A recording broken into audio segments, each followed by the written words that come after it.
one thing that we have a case to fight for. That's very much. These people, the Palestinian people, prefer to die standing than to lose its case. We achieved proving that the king is wrong.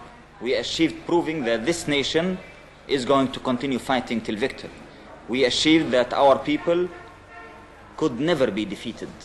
We achieved teaching every single person in this world that we are a small, brave nation who are going to fight to the last drop of blood to put justice for ourselves after the world failed in giving it to us. This is what we achieved.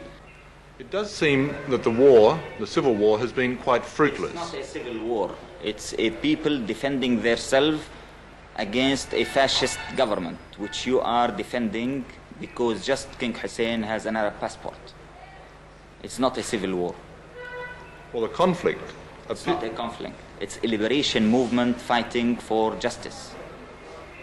Well, whatever it might be best called. It's not whatever, because this is where the problems start.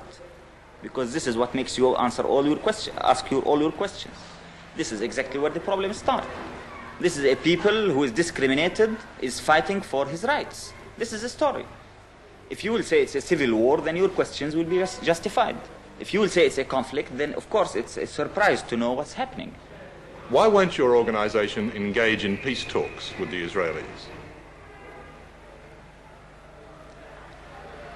You don't mean exactly peace talks, you mean capitulation, surrendering. Why not just talk? Talk to whom? Talk to the Israeli leaders. That's kind of conversation between the sword and the neck, you mean? Well, if there were no swords and no guns in the room, you could still talk. No, I had never seen any talk between a colonialist case and a national liberation movement. But despite this, why not talk? Talk about what? Talk about the possibility of not fighting. Not fighting for what? Not fighting at all, no matter what for.